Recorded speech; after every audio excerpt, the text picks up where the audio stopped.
Labas, ruošiesi laikyti regitros praktikos egzaminą B kategorijai. Taigi, yra 20 patikrinimo klausimų, egzamino metu atsitiktinė tvarka gausi 3 klausimus ir turėsi pateikti juos atsakymus arba tiesiog parodyti, kaip atsakytum į šį klausimą. Nežinai atsakymų, žiūrėk šį video ir pateiksiu visus 20 klausimų su visais atsakymais. Parodykite arba pasakykite, kaip užrakinamas ir atrakinamas vairo užraktas. Tai dabar papasakosiu, kaip užrakinamas vairo užraktas, jeigu automobilis yra su užvedimo rakteliu. Tai paprasčiausiai reikėtų išsitraukti raktelį, jeigu variklis yra dirbantis, aišku, jį pirmiausia užgesinam. Ir ištraukus raktelį, bandom pasukti vairą vieną ar kitą pusę ir automatiškai vairas susirakins, pasigirs netgi trakštelėjimas, kai vairo užraktas užsirakina ir vairo pasukti daugiau nebeina. Tai tokiu atveju vairas yra užsirakinęs ir jeigu norim jį atrakinti, tai įsistatom atgal raktelį užvedimo spynelę ir bandom vesti automobilį. Jeigu vedasi, reiškia viskas tvarkoja, vairo užraktas iš karto atsirakina. Jeigu vairas yra įsitempęs, vairo užraktas neleis pasukti raktelio, tai reiškia reikės judinant vairą lengvais judesiais vieną ar kitą pusę, suksim tuo pačiu raktelį ir aišku vairas tuo metu atsirakina ir užvesti automobilį leidžia. Kitas variantas, jeigu yra beraktė užvedimo sistema, tai variklis, jeigu yra dirbantis, aišku, paspaudžiame užgesinimo mygtuką, variklis užgesta ir vairas tuo metu, kai užgesta, galime sukti, jisai sunkiai sukasi, bet būna, kad vairo užraktas nėra užrakinęs, tai tokiu atveju reikia atidaryti vairuotojo dureles, tada sistema automatiškai užrakina vairo užraktą, arba galima tiesiog su rakteliu užrakinti automobilį ir vairo užraktas taipogi užsirakina ir vairo pasukti jau daugiau neina. Norint atrakinti vairo užraktą, tai paprasčiausiai užvedam automobilį, numynę sankabą ir paspustelėjus mygtuką, vairo užraktas automatiškai jisai atsirakina ir pasukti vairą leidžia ir automobilis yra užvedamas. Tai dabar parodysiu, kaip yra užrakinamas vairo užraktas, kai yra su užvedimo rakteliu. Tai aišku, gesinam variklį ir ištraukiam raktelį.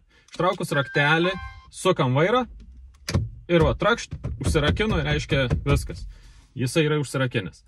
Toliau, norint atrakinti vairo užraktą, įstatau raktą į spynelę ir bandau užvedinėti ir man pasukti raktelio neina, kadangi vairas yra įsitempęs. Tai tuomet judinu vairą ir va, leido pasukti ir tuomet jau galiu užvedinėti. Tai jeigu raktelis sukasi lengvai, reiškia vairo užraktas jis automatiškai atsirakins, nes vairas nėra įsitempęs. Dabar parodysiu, kaip užrakinamas vairo užraktas, tai yra beraktų užvedimo sistema. Tai pirmiausia užgesinam variklį ir vairas, kaip matot, jisai sukasi, bet ganėtinai sunkiai, reiškia, vairo užraktas nėra užsirakinęs.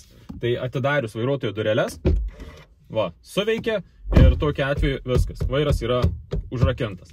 Tai dabar parodau antrąjį variantą, kai tiesiog galima, vėlgi, užvedžiau automobilį, užgesinu, vairo užraktas jis, nėra, kaip matot, užsirakinęs, bet paspaudus užrakinimą ir va, viskas, yra užrakintas vairas. Ir dabar, norint atrakinti vairą, tai paprasčiausiai galime numinti sankabą, spustelėjam užvedimo mygtuką ir pats vairas atsirakins. Jeigu jis yra įsitempęs, tai automatiškai bus taip, kad jisai netgi sujudės. Tai va, gal šiuo metu ir, va, matot, vairas sujudėjo, vairo užraktas atsirakino ir automobilis užvestas ir jisai sukinėjęs jau labai lengvai. Tai su beraktų užvedimo sistema, tai paprasčiausiai užgesinus, reikėtų atidaryti vairuotojo dureles, arba galima užrakinti automobilį, arba galima nieko nedaryti, bet tokiu atveju teks laukti ilgai, kol sistema pati suveiks ir užrakins vairą. Tai greičiausias būdas, tai atidarom dureles arba užrakinam automobilį. Pasakykite, kaip tikrinsite, ar alyvos lygis variklyje yra pakankamas. Alyvos lygį variklyje tikrinčiau, kai automobilis nedirba ir kai jisai stovi daugmaž lygioje vietoje ir ilgiau buvo neužvestas. Tai tokiu atveju visa alyva tada bus variklio karteryje ir ištraukus ryškiaspalvę matuoklę, jinai bus visa tepaluota, tai aš ją nusivalyčiau ir tuomet jau nuvalęs atgal įstatyčiau į matuoklės vietą, ištraukus jau tada matyčiau, kiek tos alyvos yra ir jinai, aišku, turėtų būti apsemta ta matuoklė tarp minimum ir maksimum žymų. Parodykite arba pasakykite, kaip tikrinsite, ar veikia vairo stiprintuvas. Ar veikia vairo stiprintuvas, tai užvedus variklį vairas sukasi labai lengvai. Išjungus variklį jisai suksis labai sunkiai ir jeigu vairo stiprintuvas neveikia, sakykime, užvedus variklį, gali būti kontrolinė lemputė užsidegusi arba tiesiog sukant vairą bus labai sunku, taip kaip neužvestam varikliui, reiškia reikės labai daug jėgos, kad jį pasukti. Veikiant vairo stiprintuvui, tai vairas sukasi labai lengvai, tiek į vieną pusę, tiek į kitą. Ir užgesinus variklį, vairo pasukti taip lengvai jau neina. Reiškia, vairo stiprintuvas yra neveikiantis. Na, užvedus variklį, kai stiprintuvas neveikia, tai mes galime pamatyti ir kontrolinę lemputę, kad būtent vairas su šauktuku, jeigu yra tokia funkcija. Ir gali būti taip, kad paprasčiausiai neis pasukti vairo taip lengvai, kaip prieš tai pavyko. Parodykite, kaip įjungiamas galinio lango šildymas. Dabar parodysiu, kaip įjungiamas galinio lango šildymas. Tai jisai yra prie šildymo vėdinimo sistemos valdymo. Tai automatiškai nesumaišykite su priekiniu langu, nes priekinio lango jungtukas yra visai kitoks, o galinio lango šildymo mygtukas yra stačiakampis su vingiuojančiom rodyklėm į viršų. Ir paspaudus mygtuką mes automatiškai jungiame galinį lango šildymą. Ir tokiu atveju luktelėjus tam tikrą laiką iškart jisai pradeda šilti ir pats būna, kad dažniausiai išsijungia po tam tikro laiko. Pasakykite, kaip tikrinsite, ar aušinimo skysčio lygis yra pakankamas. Aušinimo sistemos skysčio lygį tikrinsiu po priekinio variklio gaubtu išsiplėtimo bakelyje vadinamame. Tai hibridinis automobilis gali turėti netgi 2 tuos bakelius ir ant paties bakelio būna nupiešti garai arba parašyta, kad labai karšta, atsargiai. Ir aušinimo skysčio lygis turėtų būti tarp minimum maksimum žymų, gali būti ir užrašai cold and hot. Tai tarp tų žymų, jeigu skysčio yra, reiškia viskas tvarkoja, skysčio pakanka. Ir pats skystis būna oranžinis arba žalsvos spalvos. Pasakykite, kaip tikrinsite, ar veikia stovėjimo stabdys. Norint patikrinti stovėjimo stabdį, tai jeigu yra mechaninis, tai tempiu tiek, kad toliau traukti jau yra sudėtinga. Reikia daugiau jėgos, tai reiškia, aš jau pakankamai jį užtempiau. Tai tuomet įsijungiu pirmą arba atbulinę pavarą ir bandau važiuoti. Jeigu važiuojant atbulinį automobilio galas kyla į viršų, o į priekį važiuojant tūpėsi žemyn ir neleidžia važiuoti, reiškia stovėjimo stabdis veikia.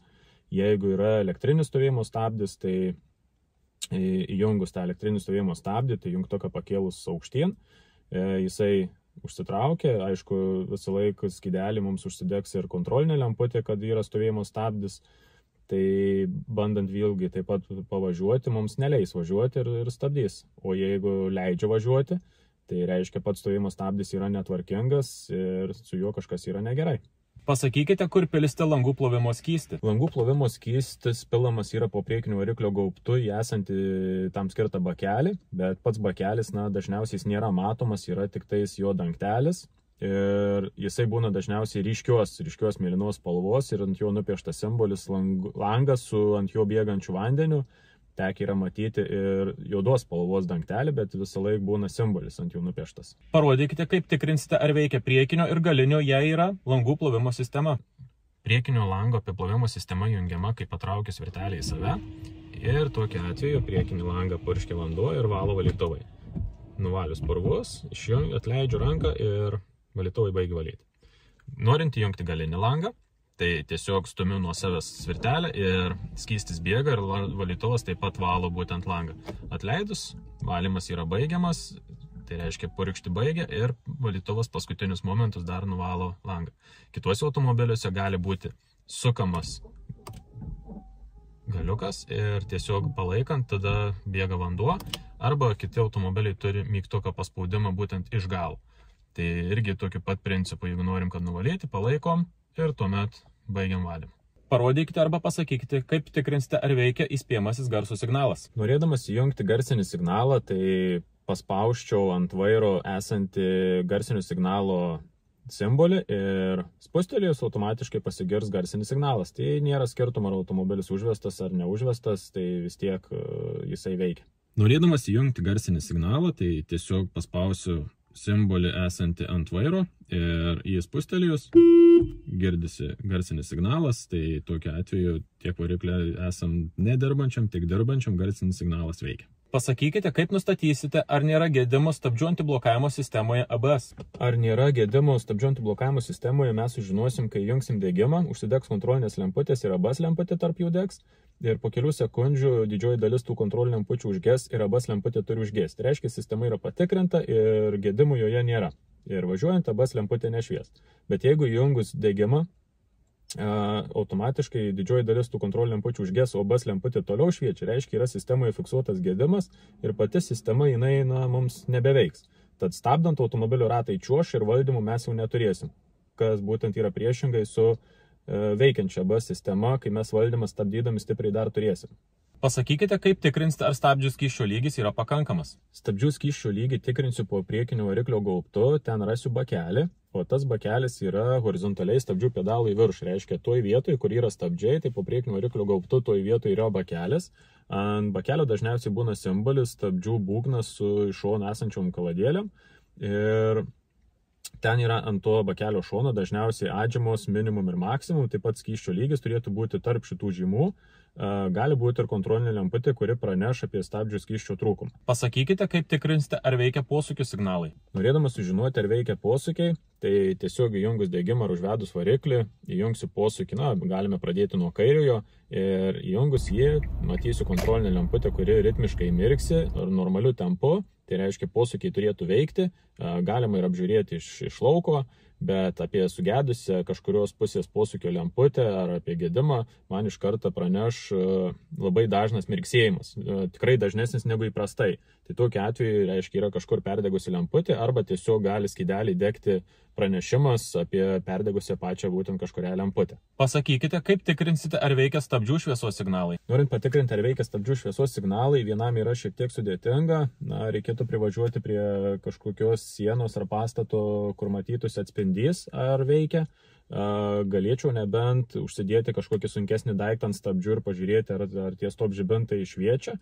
O realiausias variantas turbūt būtų paprašyti, kad kažkas pažiūrėtų arba tiesiog paspaudinėtų stabdį, kol aš pažiūrėčiau, ar tie visi žibintai užsidega paspaudus stabdį. Pasakykite, kaip tikrinsite, ar veikia darbinis stabdys. Norėdamas patikrinti, ar veikia darbinis stabdys, tai jį tiesiog paspausiu ir jeigu jisai spaudžiasi labai nedaug, o automobilis stabdo labai gerai, reiškia iki pusės savo eigos, tai jau stabdis yra tvarkingas ir galiu važiuoti, bet jeigu spaudžiu ir jisai spaudžiasi labai daug ar netgi iki pat dugno, tai tokiu atveju pats stabdis yra netvarkingas ir automobilis tikrai nestos reikiamų momentų, kaip priklauso. Pasakykite, kaip tikrinsite, ar veikia visi žibintai. Norėdamas patikrinti, ar veikia visi žibintai, tai atitinkamai skydelyje įjungęs degimą ar užvedus variklį galiu pamatyti gabaritinių šviesų, artimųjų šviesų, tolimųjų šviesų, priešrūkinių žibintų veikimą.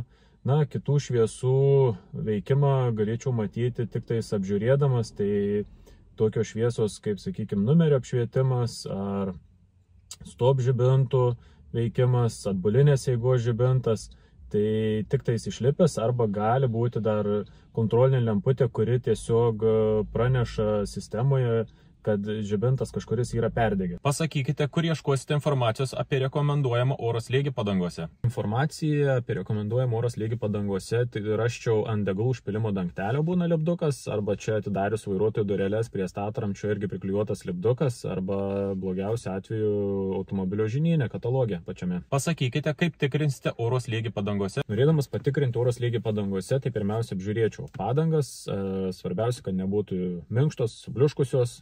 O tiksliau, jeigu norėčiau nustatyti, tai naudočiau manometrą, tai yra prietaisas, kuris tinkamas matuoti slėgį oro padangose.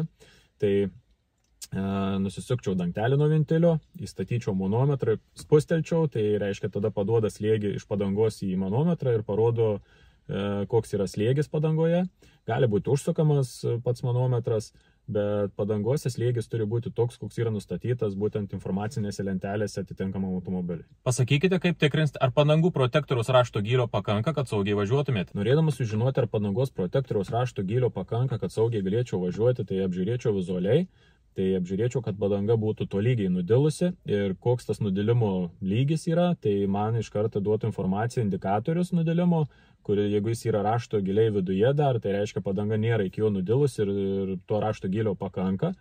Tiksliau pamatuoti galėčiau su specialiu rašto gylio matuokliu, liniuote, slankmačiu ir matuoti, aišku, turėčiau labiausiai nudilusioj vietoj. Ir žieminių padangų rašto gylis turėtų nemažiau būti 3 mm, o vasarinių nemažiau 1,6 mm. Pasakykite, kaip tikrinsite, ar bendra padangų būklė tinkama saugiai važiuoti. Norėdamas patikrinti, ar bendra padangų būklė tinkama saugiai važiuoti, tai vėlgi apžiūrėčiau padangas, kad jos būtų tolygiai nudilusios, nebūtų supliuškusios, tai reiškia minkštos, neturėtų kažkokių tai gumbų, atplyšimų dar kažkokių, ar, kaip sakant, labai suskirdusios. Tai galėčiau pasižiūrėti rašto gylį, kad jisai būtų tinkamas dar važiuoti. Tai dar gal reikėtų atkreipti dėmesį, kad padanga nebūtų labai sena, o senos padangos gali sprogti važiuojant. Tai ta sena padanga, sakykime, gali būti, jau 7 metai, galima sakyti, kad ta padanga jau tikrai sena ir jinai bus, aišku, kieta, jeigu žiemą važiuotumėm.